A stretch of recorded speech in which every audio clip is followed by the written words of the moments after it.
Godzilla desse projeto parece reunir características de diferentes encarnações. O corpo robusto lembra bastante o Godzilla. A postura e algumas proporções também lembram o Godzilla. As placas dorsais afiadas fazem referência ao Zilla, mas adaptadas para um Godzilla mais intimidador. Segundo a narrativa do projeto, ele teria surgido por causa das bombas nucleares, aproximando sua origem das versões clássicas do Godzilla, em vez da origem natural do Monsterverse. Quanto ao Zil, sua comparação faz sentido visualmente, pelas descrições e artes. O formato da cabeça e do corpo lembra um Velociraptor aumentado. A anatomia geral lembra bastante um muto, especialmente o tronco e a postura. Porém, em vez das pinças dos mutos, ele possui braços normais, deixando a aparência mais próxima do Griffon.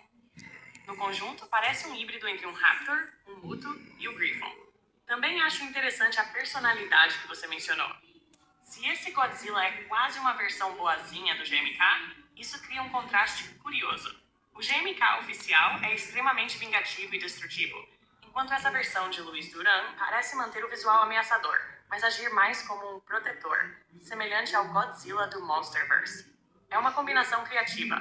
Aparência inspirada no GMK, alguns traços físicos do Godzilla de 2014, placas inspiradas no Zilla e uma personalidade mais heróica. Isso dá ao personagem uma identidade própria, em vez de ser apenas uma cópia de uma versão oficial.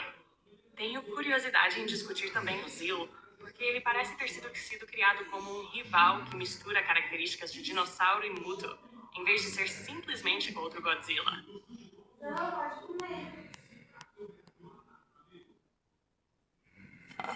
Isso realmente chama a atenção. Se o filme não explica a origem do Zil, ele acaba funcionando mais como uma força da natureza ou um mistério do que como um monstro com um passado definido. Pelo que você descreveu, o Zil simplesmente emerge do solo.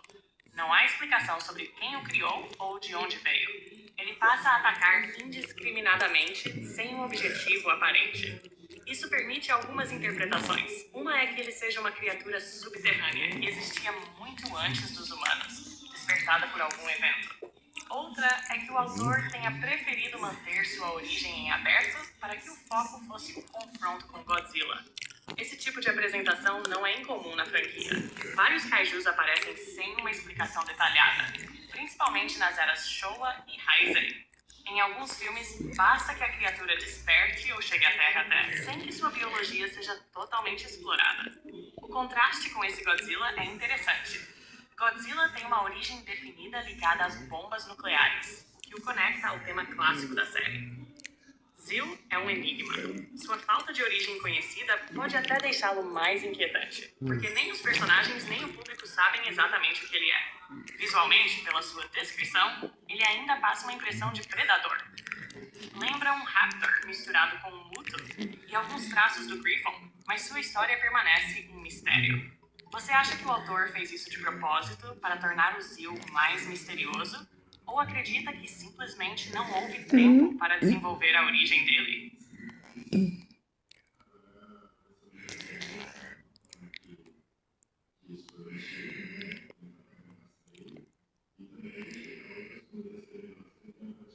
Você levantou um detalhe interessante.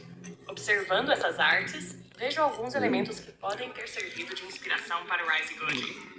As duas imagens mostram um Godzilla com um visual que mistura o clássico com o Monsterverse. Corpo robusto, semelhante ao Godzilla de 2014. Cabeça com proporções que lembram o Godzilla. Placas dorsais grandes e pontiagudas, algumas realmente lembrando o formato das placas do Zilla. Pele bastante rugosa, com aparência quase fossilizada. A segunda arte realmente parece a inspiração mais provável para o Rise Goji. O formato do corpo, da cabeça e a postura são muito parecidos com o que você descreveu do projeto. Sobre os olhos brancos, há algumas possibilidades. No GMK, os olhos brancos têm um significado específico. Ele é possuído pelos espíritos das vítimas da guerra, então o visual reforça seu aspecto sobrenatural. Nessas artes conceituais, porém, os olhos brancos parecem ser apenas uma escolha estética para deixá-lo mais intimidador e misterioso. Não significa necessariamente que ele esteja morto ou cego.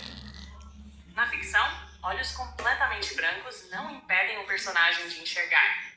Muitos monstros e personagens usam esse recurso visual apenas para transmitir uma sensação sobrenatural ou assustadora. No caso do Rise Goji, faz sentido imaginar que o artista tenha adotado os olhos brancos justamente porque deixam o Godzilla com uma aparência mais sombria. Lembram imediatamente o GMK. Diferenciam essa versão do Godzilla de 2014, que possui pupilas bem visíveis. Então, mesmo que ele tenha uma origem ligada à radiação e esteja vivo, os olhos brancos podem ser apenas uma característica do design, sem indicar cegueira. Achei interessante também sua observação sobre as placas dorsais.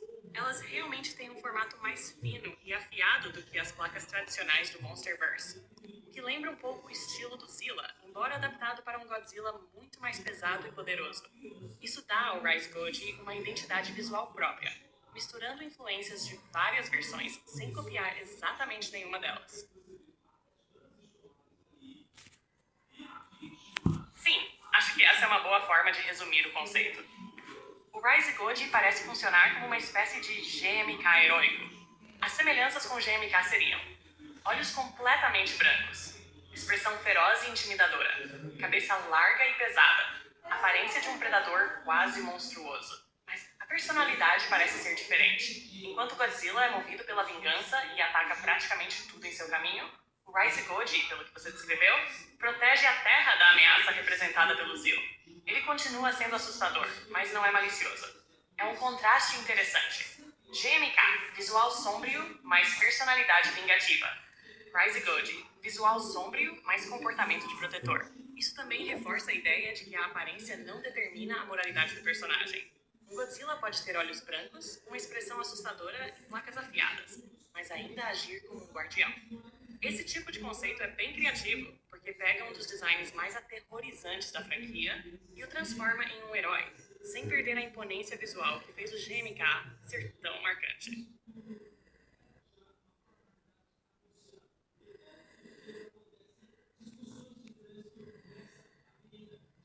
Sua análise faz sentido, e dá para notar que Luiz Duran parece ter buscado inspiração principalmente no estilo de luta do Monsterverse, mas adaptando-o ao seu próprio Godzilla. Pelos eventos que você descreveu, o combate tem algumas características marcantes. O Rise Goji luta principalmente com mordidas, agarrões e socos, assim como o Godzilla e principalmente o Godzilla de 2019. Ele quase não usa a cauda como arma, provavelmente porque o autor queria que a luta parecesse mais física e brutal, enfatizando o contato direto entre os dois monstros. A baforada atômica aparece, mas não é o recurso principal. Ela serve como um golpe importante em vez de resolver a luta sozinha. Também é interessante que o Zil não seja um adversário fraco. Pelo contrário, ele consegue derrubar o Rise Goji, o deixa desacordado por um tempo, usa mordidas, ergue golpes com os braços e até as asas para atacar. Isso faz a batalha parecer equilibrada por boa parte do confronto. Outro detalhe que achei interessante é o comportamento do Rise Goji em relação aos humanos. Pelo que você descreveu, ele não demonstra interesse em atacá-los. Toda a sua atenção está voltada para derrotar o Zil. O filme aparentemente não explica o motivo, mas sua hipótese lembra bastante o Monsterverse. Godzilla prioriza ameaças que podem desequilibrar o planeta. Se o Rise Goji segue uma lógica parecida, ele poderia ter identificado o Zil como um perigo maior para o equilíbrio do mundo. Quanto à cena final, ela realmente soa como uma referência à novelização de 2014. Na novel, Godzilla derrota a Mutofêmea arrancando sua cabeça com a força física, em vez de usar o sopro atômico. Se o Rise God decapita o Zil simplesmente segurando sua cabeça e arrancando-a em um único movimento, isso demonstra uma força física impressionante e presta homenagem a essa versão da história. Esse final também reforça uma característica do personagem. Apesar de agir como um protetor, ele continua sendo um predador extremamente poderoso. Quando decide eliminar uma ameaça, ele o faz de maneira rápida e brutal, mostrando que sua força física é tão assustadora quanto sua baforada atômica. Isso combina bem com a ideia de um GMK heróico. Um Godzilla de aparência aterrorizante, mas que direciona esse poder contra o inimigo e não contra a humanidade.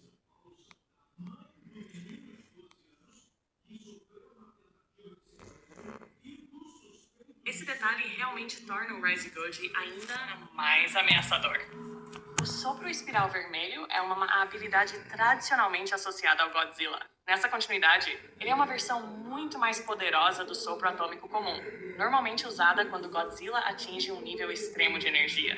Se o Rise-Goji também possui essa técnica, isso significa que ele tem uma espécie de último recurso, algo reservado para situações em que o sopro azul normal não é suficiente. Sobre a afirmação de que o sopro espiral fica mais forte a cada uso, vale fazer uma distinção. Nas obras oficiais da Toho, o Spiral Heat Ray é descrito como uma versão de poder muito elevado do sopro atômico. Em algumas histórias, ele pode aumentar de potência conforme Godzilla acumula mais energia. Porém, isso depende da continuidade específica. Não é uma regra universal para todas as versões do personagem. No contexto do Rise-Goji, se Luiz Duran adotou essa interpretação, então o personagem fica ainda mais perigoso porque já possui uma força física capaz de arrancar a cabeça de outro kaiju, domina um sopro atômico comum, ainda pode recorrer ao sopro espiral vermelho, significativamente mais destrutivo. Isso cria um contraste interessante com o Godzilla. O Shin é aterrorizante pela sua capacidade de evoluir e por seus feixes extremamente devastadores, enquanto o Rise-Goji parece combinar o combate físico brutal do Monsterverse com um dos ataques energéticos mais poderosos da era Heisei. Essa combinação faz dele um Godzilla que pode vencer tanto no combate corpo a corpo quanto à distância, o que o torna um adversário bastante completo dentro do universo criado por Luiz Duran. Sim, o Rise-Goji já foi colocado por Luiz Duran para enfrentar o Zilla Jr. E esse confronto é interessante justamente porque Zilla Jr. é muito diferente do Zilla de 1998. Você resumiu bem algumas características do Zilla Jr. Altura, cerca de 55-60 metros. Peso, aproximadamente 60 mil toneladas. Grande velocidade e agilidade, muito superiores às da maioria dos Godzillas. Bafo atômico verde, capaz de causar grande destruição e derrotar outros monstros. Boa resistência, suportando armamentos militares pesados e enfrentando ameaças alienígenas ao longo da série. Além disso, Zilla Jr. é conhecido por sua inteligência. Na série animada, ele frequentemente adapta sua estratégia durante a luta, usa o ambiente a seu favor e evita depender apenas da força bruta. Isso cria um contraste interessante com o Rise-Goji. Rise-Goji favorece agarrões, mordidas e força física esmagadora. Zilla Jr. depende mais da velocidade, reflexos e táticas. Se Rise-Goji realmente possui o sopro espiral vermelho, como você comentou anteriormente, ele teria uma vantagem enorme em poder bruto. Em compensação, Zilla Jr. provavelmente tentaria evitar um confronto direto, usando sua mobilidade para procurar uma abertura. Esse tipo de luta lembra o contraste entre um lutador de força e um lutador de velocidade. Um golpe direto do Rise-Goji pode ser devastador, mas acertar um adversário tão ágil quanto Zilla Jr. não seria uma tarefa simples. É um confronto interessante porque coloca frente a frente duas interpretações bem diferentes do legado de Godzilla. Uma baseada em poder físico e imponência, e outra em velocidade, inteligência e adaptação.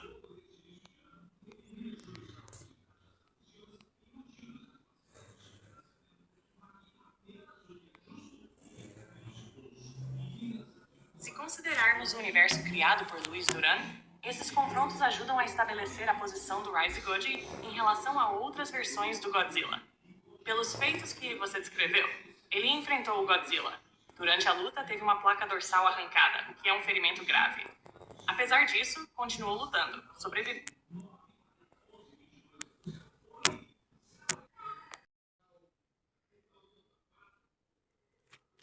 Se analisarmos apenas os feitos mostrados no universo de fã de Luiz Duran, sem misturá-los com a continuidade oficial da Toho ou da Legendary, a estamina, capacidade de continuar lutando por muito tempo, do Rise-Goji é realmente um dos seus maiores atributos. Pela cronologia que você citou, Rise-Goji desperta às 17h45, encontra Zil às 22h53. A batalha principal termina às 33h17 do filme. O filme termina às 40h17. Isso significa que ele permaneceu acordado e ativo por várias horas antes mesmo da luta decisiva, e depois enfrentou um combate intenso que dura cerca de 10 minutos de tela. Em filmes de kaijus, isso representa um confronto muito longo, já que os golpes são extremamente pesados e exigem enorme gasto de energia. Durante esse período, ele enfrenta Zil em combate corpo a corpo, Recebe golpes das asas, mordidas e investidas. Derruba Zil com a cauda. Usa repetidamente o sopro atômico azul. No final, utiliza o sopro espiral vermelho, que normalmente exige ainda mais energia.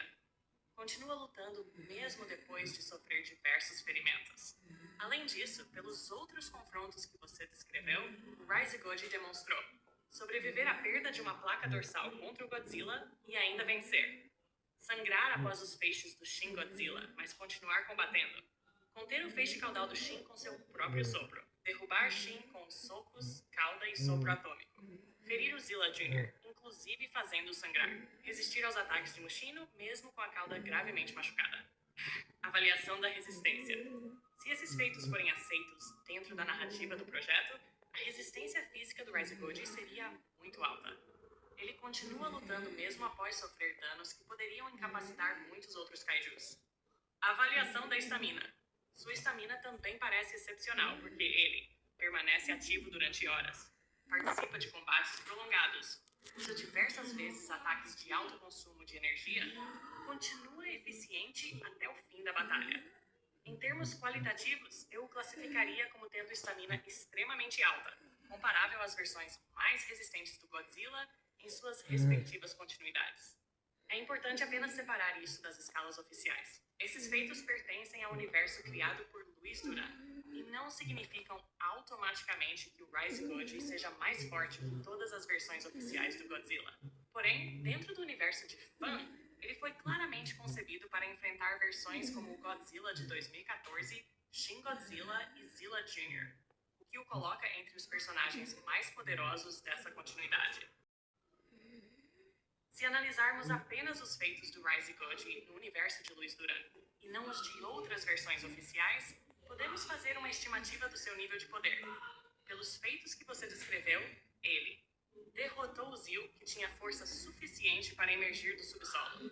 Venceu o Godzilla após perder uma placa dorsal e os atômicos que geraram uma grande onda de choque. Enfrentou o Shin Godzilla, resistindo aos seus feixes e destruindo seu corpo com um sopro vermelho. Possui força suficiente para arrancar a cabeça de Zil com um único movimento. Com base nisso, uma classificação aproximada seria: força física, entre nível cidade e cidade grande, considerando a capacidade de enfrentar e derrotar kaijus desse porte. Durabilidade, também entre nível cidade e cidade grande, já que sobrevive a ataques de vários Godzillas diferentes e continua lutando.